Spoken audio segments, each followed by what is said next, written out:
Good morning and welcome to another daily devotional. I'm Pastor Aaron, and I'm thankful that you've joined me here today as we go through the Gospel of Matthew. Today, in the Gospel of Matthew, we're going to start in verse 44 and we're going to go through verse 58 to finish out chapter 13. And if you remember from yesterday and the day before, we were starting and walking through some parables. Jesus had begun to tell some parables in the previous episode. The parables that Jesus was telling was for the purpose of the church, how the church is going to function or how the church will be attacked. He is talking specifically about the relationship between God and his church. And today, there are three parables that we're going to finish out chapter 13 with. The first two parables are no longer about the church. Now they are specifically about the believer. The third parable is about the believer at the end times. And so there's three things that we're going to talk about this morning as we go through the last part of Matthew 13. We're going to talk about your worth. Then we're going to talk about the end to come. And then we're going to talk about a long statement. Unbelief minimizes God's works and involvement, not his power. And we're going to see that all three of those things as we walk through today. So let's get started. Get right into this with your worth. And that's what the first two parables are really indicating. It's about you. It's about me as the believer in Christ. It is about how God views us and how worthy we are to him. I love these parables. These are two of my favorite parables in all of the Bible. It's two of my favorite messages that Jesus gives or things that Jesus says because it is specifically talking about how much he values you and how much he values me. Uh, a lot of people come out of situations where they feel um, like failures. They feel not good enough. They feel worthless. A lot of people struggle with that feeling of worthlessness or insignificance. You feel like you don't matter. You feel like you have no value in life. And I want you to know that these first two parables are all about your value, your significance, and your worth to God, that you are worthwhile to him, and he was willing to give of his life in order to save you. You are to him. In these first two parables, you are a treasure to God, and you are a great pearl, which is another picture of a treasure. That is how God sees you. Don't ever see yourself less than God sees you. If he sees you like a treasure, don't treat yourself like a piece of trash. If he sees you as a treasure and a pearl of great value, don't you dare think less of yourself than that. That's how God sees you. He doesn't look at your performance. He doesn't look if you've done enough, measured up enough, if you've acted in the right ways. He just looks at you as the person and he says, "You are my treasure." And he says that you are a pearl of great value. Let's look at these parables together. We're going to go through the first two parables, and it's combined essentially into two sentences. So it's two parables in one. He says again, the kingdom of heaven is like treasure hidden in a field, which a man found and hid, and for joy over it, he goes and sells all that he has and he buys that field. Again, the kingdom of heaven is like a merchant seeking beautiful pearls, who, when he had found one pearl of great price, went and sold all that he had and bought it. And so I want you to see in these two parables that are combined into one, in the first one, there is a treasure, a field, a man, and a price that is paid. In the second parable, there is again a merchant, there is a pearl of great value, so another treasure, and then a price that was paid. So there are these items that are in this that are very, very important. Now let's look at the first one together. The kingdom of heaven is like a treasure that is hidden in a field. Now, the field is the world. It's a picture of the world. The field is just the world as a whole. And there's a man that found this treasure that was hidden in this field. The field is the world, and then there is this man. Now, the man does not represent the believer, the man represents Jesus. It represents Jesus because we have nothing to pay. We have nothing that we can buy something with. Only Jesus does. And so what it's saying is this, is that Jesus saw a treasure and he was willing to pay the ultimate price in order to secure that treasure. Now, D.A. Carson, who was a Bible commentator, said these words about this. He said, under rabbinic law, if a workman came on a treasure in a field and lifted it out, it would belong to his master, the field's owner. But here, in this parable, the man is careful not to lift the treasure out until he has bought the field. Does that make sense? So if a man was walking or just working in a field, he found the treasure would belong to his master. But if the man would buy the field first, then the treasure that he would find in that field now is his. And so here's the picture of what is going on in this.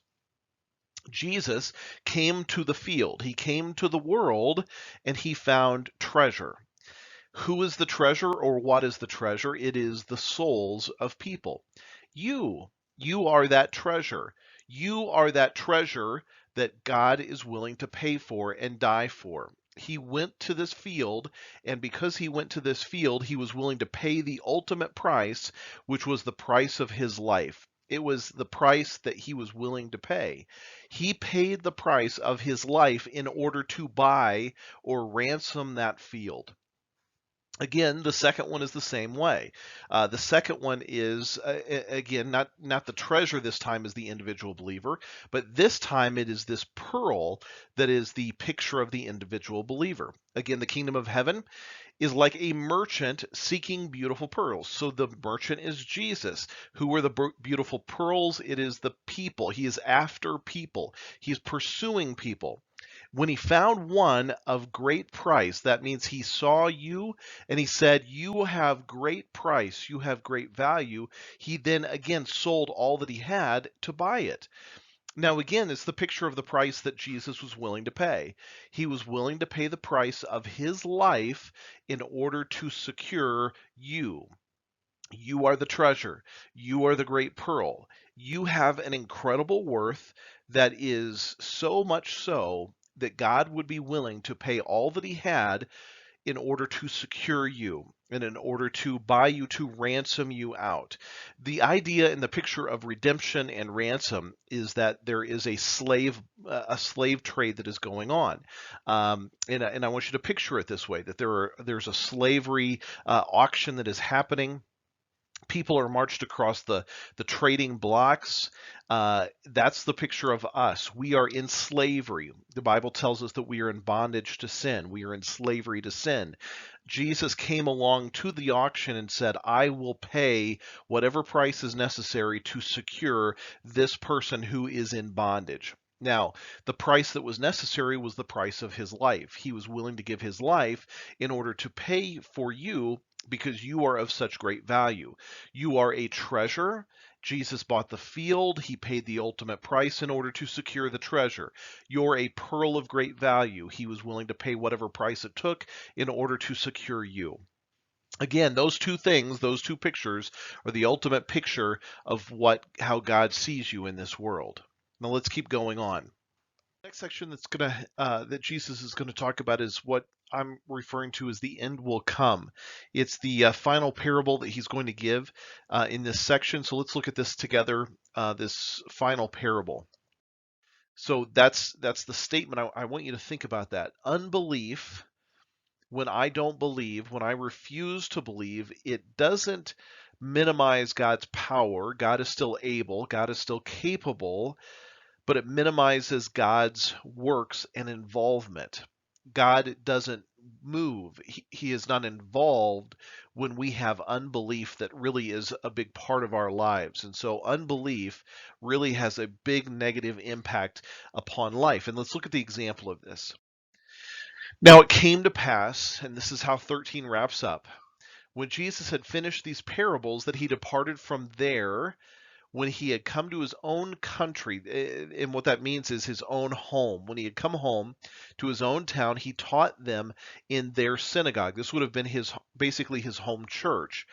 And when they heard him, they were astonished, And the idea even of being astonished is not astonished in a good way. It was almost like astonished in a very negative way, astonished in a way that's an irritation.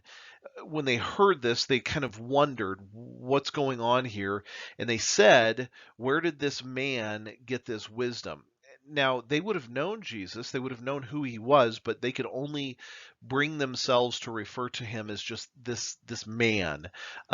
Where did this man get this wisdom and these mighty works? Well, he was not a man, he was fully God. He had demonstrated the fact that he was God through all of the work and all of the things that he had done up to this point, but all they could do was refer to him as this man. Um, it's really a put down toward him. Where did he get this wisdom? Where did he get these mighty works? Is this not the carpenter's son? Is not his mother called Mary, and his brothers James, Joseph, Simon, and Judas, and his sisters, are they not all with us?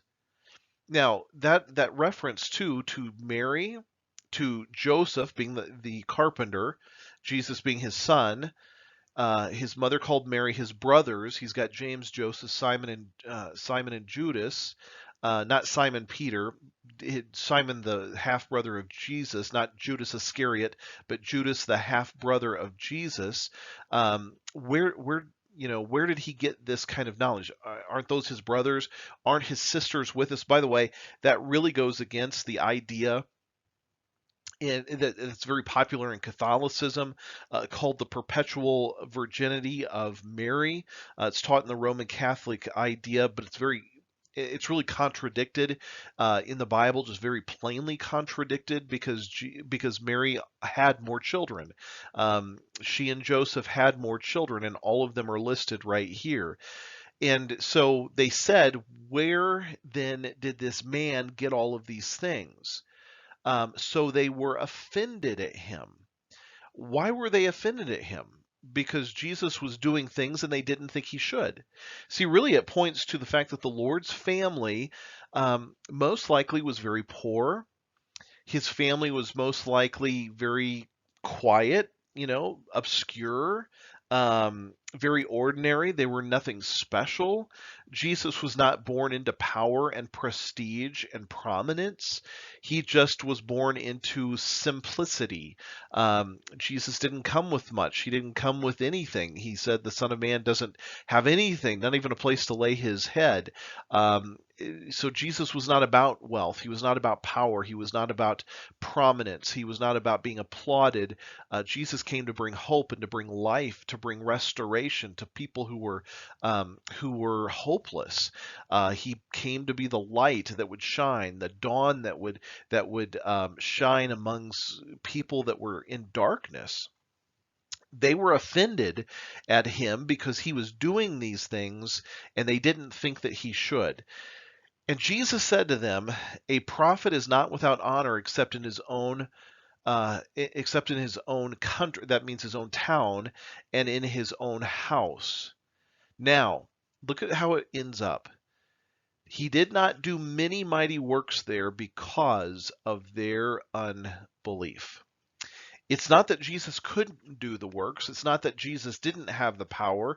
It's not that Jesus didn't have the ability to do whatever he wanted to do. He could still heal. He could still cast out demons. He could still preach the gospel. He could do incredible things.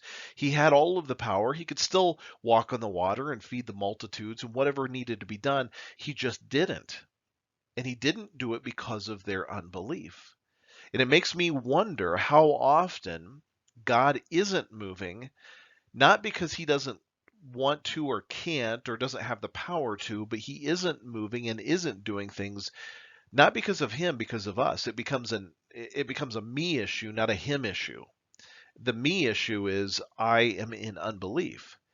Unbelief, the idea that I am not truly believing, not truly committing, not truly following, not being truly convinced of. And when I am walking in unbelief, God isn't moving. How often in your life has that been the case for you? that God isn't doing something, He isn't moving in some way, He isn't coming through in some way. But if you look back on it, it's not really because of Him. It's not a Him issue. It's a me issue. It's because of my own unbelief.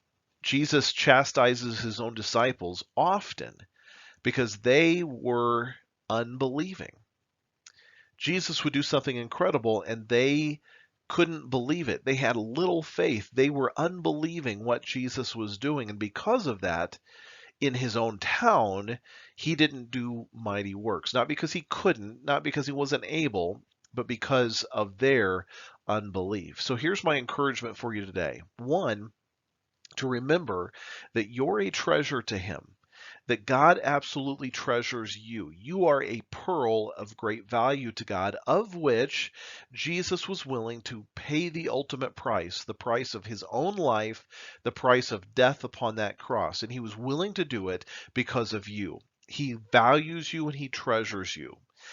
Make sure that you believe that. Make sure that you're walking in that truth. Make sure that you don't let the negative thoughts overwhelm you to think that you're less than or worthless or not good enough. If you believe that, you are against what God has done. You're going against what Jesus said. And so it's a sin to believe those lies about yourself because they're not true. The second thing I want to make sure that you understand is that the dragnet parable was a picture, it was a prophecy of the end times. At the end will come the final judgment. There will be no more opportunities. Once you die, there will be no more opportunities. When the end happens, God will divide out the ones that are the good versus the ones that are wicked. Just like the dragnet that is drawn in, the net that is cast out into the lake, and you pull in, and whatever you get back, you get the good fish and you got the junk fish. The good ones that you want to eat, the ones that are awful, and you throw the awful ones out and you keep the good ones. That's the same way it's going to be in life. You're going to come to the end and you're going to have to have made that decision. Am I a follower of his or not? If you're a follower of his, you go into eternity with him. If you are rejecting him, hard-hearted toward him, you are the wicked that get thrown into the furnace of fire. You will have wailing and gnashing of teeth. There will be incredible pain and stress and turmoil and anxiety and fear during that time. So make sure you have made a decision. Make sure that you've accepted Jesus into your life. Finally, don't walk in unbelief.